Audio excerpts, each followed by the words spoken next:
Alright, so today's going to be fairly short because we just have one more example to go over. Is that right? Yeah. 131? Okay. So the rest of the day you can use to help you prepare for the partner quiz tomorrow. If you want to buddy up with your partner and get a game plan, you can do that. Maybe work on some of the homework problems, look over some notes, whatever you need to do to help you study or prepare for tomorrow.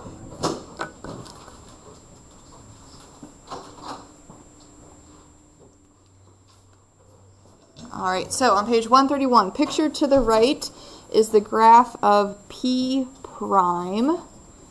So this is the graph of a derivative.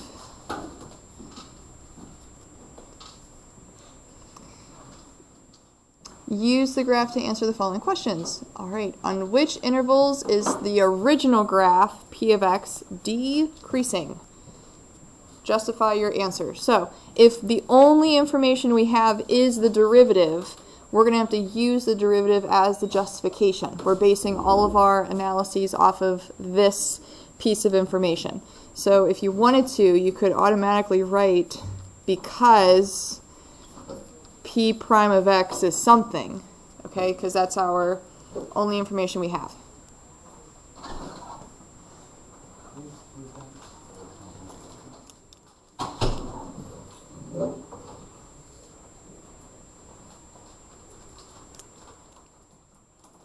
Thank you.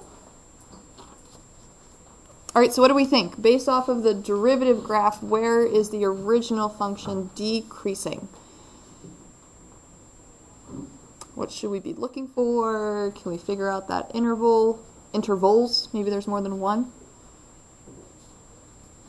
What do you think, Joseph? Negative 3 is 0 and 0 is 3. How do you know? Since it's P prime of x is less than 0. All right, P prime, the derivative is less than 0. You can use mathematical notation to signify that idea.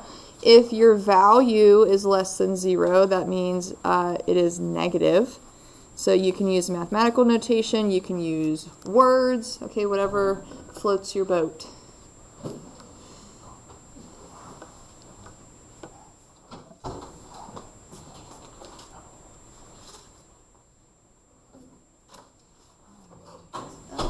Can you just pick a desk, whatever works for you, Connor?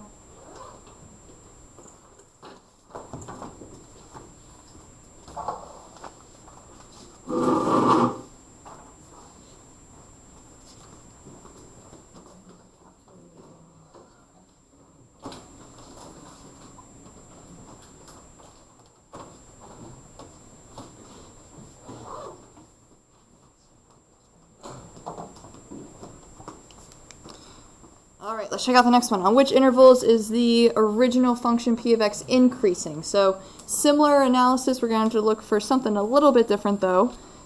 So I write f of x out of habit, but this is P. So where are intervals and maybe what can we say is our reason? Go ahead, Stevie. Negative infinity to negative 3 and 3 to infinity because P prime of x is positive. P prime of x is positive, so you can say it's greater than 0. Mathematically speaking, positive numbers are bigger than 0. If you wanted to use words, you would say the derivative is positive. Nothing new, right? Sinking in, solidifying our understanding. All right, take a look at 23. At which values of x does the original function have a max, a high point? What do you think, Braden? Negative 3. Why? Because the derivative changes from positive to negative. All right, because the derivative changes positive to negative. Works for me. All right, similar question for 24. This time we're just looking for a minimum. Go ahead, Stevie. X equals 3 because the derivative goes negative to positive. Because the derivative changes, yep. Negative to positive. Okay, so graphically that was below the x-axis to above. For the previous one, we went from above to below. So there's the sign change. I know it's not really asking us, but what's going on at the origin? For instance, what if there was another question in there? Describe the behavior of p of x at the origin. What would you say? Yeah. Level, Why? because it going to the into the point it's decreasing, and coming out of the point it's decreasing. All right, but what's happening at the point? The slope 0. The slope is 0. So you have a horizontal tangent. Okay, you have that flat horizontal line, but if you're decreasing initially, then you have a horizontal tangent, and then you're decreasing afterwards, you're creating that level spot. So no sign change, even though we have a slope of 0, is a level location. Nice. All right, 25. Approximate the value of p of 1.8 using the tangent line approximation if we have that point. Alrighty, what do you guys want to tackle? What do you want to do?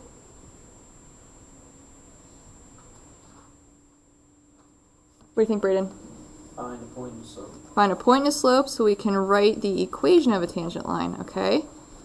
So, point value, if we were...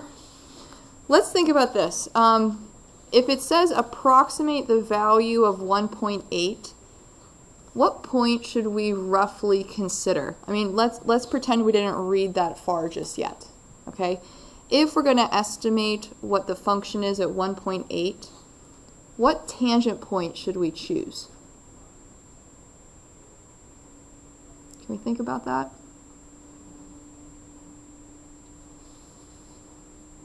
We said an approximation value is a really good estimate as long as that x value is really close to the tangent x value. So if the x value for the approximation is 1.8, what should our tangent point be? What's an easy number to work with close to 1.8? Yeah. 2, okay? So if, for instance, that was 1.7, 1.9, we would still use 2. If that was 1.4 or maybe 1.3, we would want to use 1 because that's closer to that whole number. Okay, but notice how they're kind of cluing you in to use 2 based off of that point information. Okay, so you always want the approximation point to be close to the tangent point. So if we were to plug in 2 into the p equation, they told us we would get out -3. We don't know what the p equation is, they're just happening to give us that point. What if we plugged in 2 into the derivative to get the slope?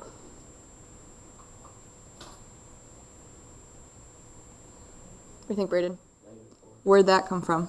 The graph. The graph of the derivative at the top. If you plugged in 2 into that graph at the top, you'd get -4. So tangent line, y minus the point equals the slope times x minus the x point, which we said was 2. All right, so we wrote Braden's equation of the tangent line. Where do we want to go from there? How can we use that to make our approximation? Go, Stevie. Plug that in for the x value. We're going to plug in 1.8. Yep. So we made the tangent line on the graph at 2. We're going to approximate what the tangent line is going to give us at 1.8. So we're going to plug it in for x. And without a calculator, 1.8 minus 2 is -0.2 times -4 would be a positive 0.8 minus 3. Looks like we have -2.2. So we could say if we were to plug in 1.8 into the p equation, even though we have no idea what that equation is, we would get out roughly -2.2. We don't really know the curvature of the original function. We don't know if it's concave up or concave down to determine if that's an over or an under estimate, but we know it's roughly close to what we would get out. let's kind of refresh this idea. Let's say we knew the original function was concave up. Could we determine if this was an over and under estimate? Which one do you think it would be? Okay, as an example, if p of x was concave up, okay, at this point of 2 that we're focusing on, do you think this would be an over or an under estimate?